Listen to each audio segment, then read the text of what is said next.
कराची में आत्मघाती हमला।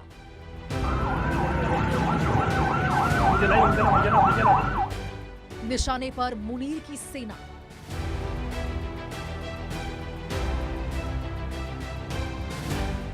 पीओजेके में विरोध की आग, बलूचिस्तान में बगावत।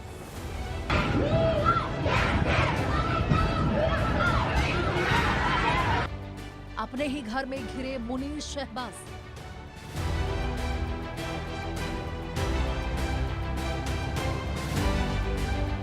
कराची से बलूचिस्तान तक सुलग रहा पाकिस्तान।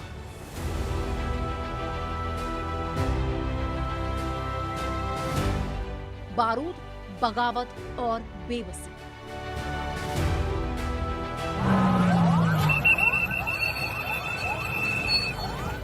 आज के पाकिस्तान की तस्वीर यही।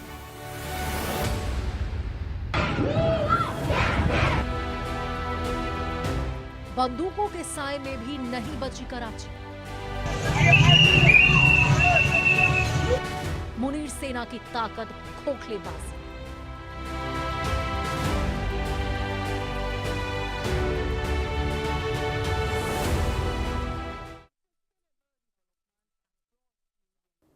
और आपके साथ में सृष्टि मिश्रा। आज करेंगे देश का सवाल, जहां आज हम बात करने वाले हैं पाकिस्तान को लेकर। कराची पाकिस्तान की आर्थिक राजधानी है, लेकिन आज फिर दर्शकों बारूद, गोलियों और खून की सुर्खियों में है। रेंजर्स के मुख्यालय पर हुआ फिदाइन अटैक सिर्फ एक सुरक्षा चूक नहीं, बल्कि पाकिस्तान के भीतर गहराते असंतोष और लगातार फैलती हिंसा का बड़ा संकेत माना जा रहा है। जब पाक सेना और अर्धसैनिक बलों के सबसे सुरक्षित ठिकाने भी सुरक्षित नहीं है, तो आम पाकिस्तानी कितना सुरक्षित है? आखिर ऐसा क्या हो गया है कि देश के सबसे सुरक्षित माने जाने वाले ठिकाने भी निशाने पर आ गए? एक तरफ बलूचिस्तान में सालों से विद्रोह की आग सुलग रही है, दूसरी तरफ खैबर पख्तूनख्वा और कबायली इलाकों में टीटीपी का प्रभाव लगातार चुनौती बनता जा रहा है। जिन समूहों को पाकिस्तान कभी अपनी रणनीतिक गहराई का हिस्सा मानता था, वहीं आज सत्ता और सेना के सामने बड़े सवाल खड़े कर रहे हैं। पीओजेके, पाकिस्तान ऑक्युपाइड जम्मू कश्मीर में पाकिस्तान से आजादी की क्रांति भड़क उठी है। यानी साफ है, पाकिस्तान आज कई मोर्चों पर एक साथ आंतरिक संकट से जूझ रहा है। इस बात को मुनीर को मानना होगा। कराची का हमला इस बात का संकेत है कि असंतोष अब सीमित इलाकों से निकलकर देश के बड़े शहरों तक पहुंच चुका है। क्या पाकिस्तान अपनी नीतियों की कीमत अब खुद चुका रहा है? ये तमाम सवाल आज हम इसी पर चर्चा करने वाले हैं। देश के सवाल में हम जानेंगे कि आखिर मुनीर का क्या होगा। क्या कराची का आत्मघाती धमाका बड़े तूफान का संकेत है? क्योंकि अब मुनीर अपने घर में ही घिर रहे हैं। आज देश का सवाल यही पूछता है कि क्या कराची धमाका, अब मुनीर इस बाबत क्या जवाबदेही देंगे? पाकिस्तान के भीतर गहराते संकट की क्या यह चेतावनी है? दर्शकों, कराची में धमाका, पीओजेके बलूचिस्तान में विद्रोह है, पाकिस्तान अंदर से बिखर रहा है। क्या पाकिस्तान का आंतरिक संकट विस्फोटक हो चुका है? क्या वो तमाम आंतरिक संकट है जिसे पाकिस्तान जूझ रहा है, वो क्या संकट है? इससे आपको बता दें, हमले से लगातार यहां पर दहला कराची। कराची में आत्मघाती हमले की जिम्मेदारी टीटीपी से जुड़े संगठन जमात उल अहरार ने ली है। जी हां, कराची में यह अटैक कहां हुआ, कैसे हुआ, पहले आपको यह दिखाने की बारी आ गई है। जहां आपको बताएं कि शनिवार रात कराची में, देखिए एक बार स्क्रीन के जरिए हम देखेंगे कि आखिर कहां कहां वो आत्मघाती अटैक हुआ है। शनिवार रात कराची में बड़ा आत्मघाती अटैक हुआ है। दर्शकों, ये पहली जानकारी आपको हम दे रहे हैं। चलिए बढ़ते हैं आगे, जानेंगे ये पूरे हमले का टाइमलाइन क्या था।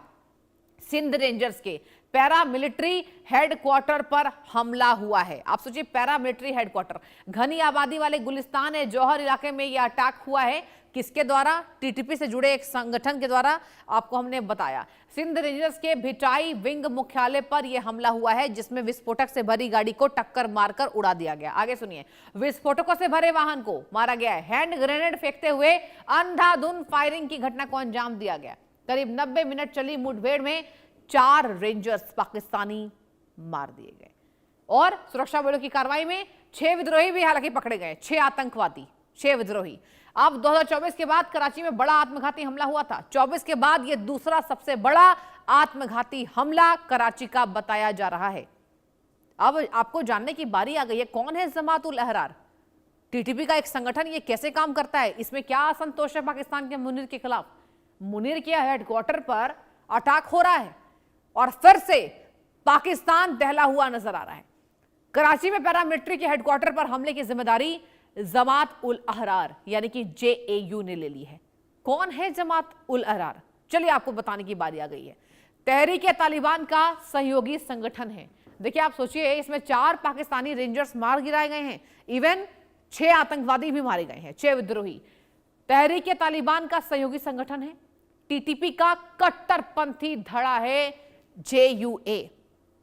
पाकिस्तान के उत्तर पश्चिमी प्रांत खैबर पख्तूनख्वा में ये जो ग्रुप है, ये जो संगठन है दर्शकों, ये एक्टिव है पाकिस्तान के खैबर पख्तूनख्वा इलाके में। और सुनिए, इसके साथ उत्तर पश्चिम प्रांत खैबर पख्तूनख्वा में सक्रिय है। आपको मैंने ये भी बता दिया कि कहां कौन से वो प्रांत में ये जो ग्रुप है टीटीपी का, जो ये संगठन है, ये जो आतंकवादी संगठन है, ये कहां यहां पर एक्टिव है, विद्रोही। पहले भी सुरक्षा बलों को कर चुका है हमले, सुरक्षा बलों पर पहले भी ये अटैक कर चुका है ये संगठन। We are talking about JOU. आम नागरिकों पर भी हमला कर चुका है। देखिए, ये सबसे बड़ी जानकारी निकलकर सामने आ रही है। मतलब ये सरकारी प्रतिष्ठानों को तो छोड़िए, आम नागरिकों पर भी अटैक कर चुका है ये संगठन जेओयू। और अब कराची में 2024 के बाद हुआ ये सबसे बड़ा अटैक है। कराची में याद कीजिए, 2024 और 2023 में भी बड़ा हमला हुआ था। 6 अक्टूबर 2024 को एयरपोर्ट पर बम धमाका होने की खबर आई थी। यही वजह है कि ये यहां पर कहा जा रहा है कि केवल महज 2 साल में ये दूसरा बड़ा अटैक है कराची पर। हमले में 1 व्यक्ति की मौत हो गई थी, 11 घायल। जबकि वहां बता दें आपको, एक और बड़ी जानकारी आपको मैं देते चलूं, वहां 2 इंजीनियर्स की भी मौत हुई थी। ये भी जानकारी सामने है। और सुनिए, घायलों में विदेशी नागरिक भी शामिल थे। ये हम आपको एयरपोर्ट पर हुआ धमाके की बात बता रहे हैं। विदेशी नागरिक भी, आप सोचिए। और किसने ली थी जिम्मेदारी? Balochistan liberation army, that is called BLA, हमले की जिम्मेदारी ली थी। और अब आते हैं फरवरी 23 में क्या हुआ था। 23 में कराची पुलिस कार्यालय पर अटैक हुआ था। देखिए, स्क्रीन पर सारी इंफॉर्मेशन आपको दे रहे हैं। कराची पर अटैक हुआ था। कई घंटे चली मुठभेड़ में 4 सुरक्षा कर्मियों की मौत होने की खबर है। और इस पूरे वारदात में, पूरे हमले में कितने घायल हुए? 19 लोग दर्शकों घायल हुए। टीटीपी के भी इवन 3 मेंबर्स गॉट किल्ड, 3 सदस्य जो है वो मारे गए थे। टीटीपी के 3 सदस्य भी इस हमले में मारे गए थे। Pakistan institute for conflict and security studies की रिपोर्ट ये क्या कहती है कि इस साल मई में भी पाकिस्तान में हमलों में 27% बढ़ोतरी हुई है, 27% इजाफा।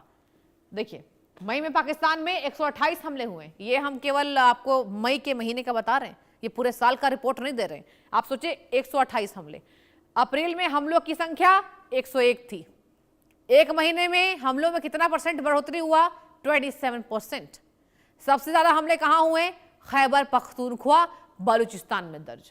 और यहीं पे जेओयू जो संगठन है वो एक्टिव है। टीटीपी का एक संगठन। पाकिस्तान कई मोर्चों पर घिरा है और पाकिस्तान कई मोर्चों पर अब घिरा हुआ नजर आ रहा है। कराची में आत्मघाती हमला हुआ है। बलूचिस्तान में भारी असंतोष है। खैबर पख्तूनख्वा में चुनौती बढ़ रही है। सुरक्षा प्रतिष्ठानों पर हमले होने की खबर है। और सुरक्षा तो छोड़िए, अब आम नागरिकों को भी निशाना बनाया जा रहा है। ये चल क्या रहा है पाकिस्तान में?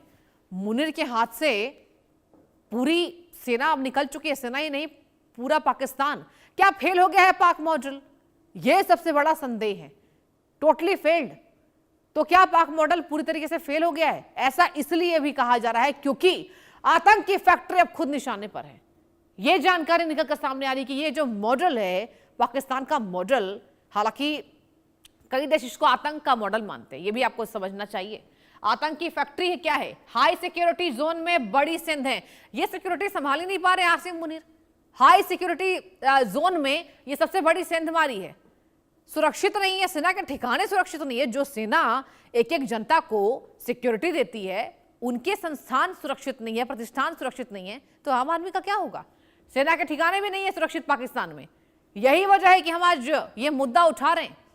देश का सवाल हमारे बेहद महत्वपूर्ण कार्यक्रम में आज इस बात पर हम चर्चा विशेष करेंगे। कुछ ही देर में मेरे साथ बहुत खास मेहमान जुड़ने वाले और आपको तफ्तीश से बताएंगे कि चल क्या रहा है पाकिस्तान में। टीटीपी और अलगाववादी संगठनों की चुनौती है। सरकार और फौज पर उठे सवाल। शहबाज शरीफ कहां हैं?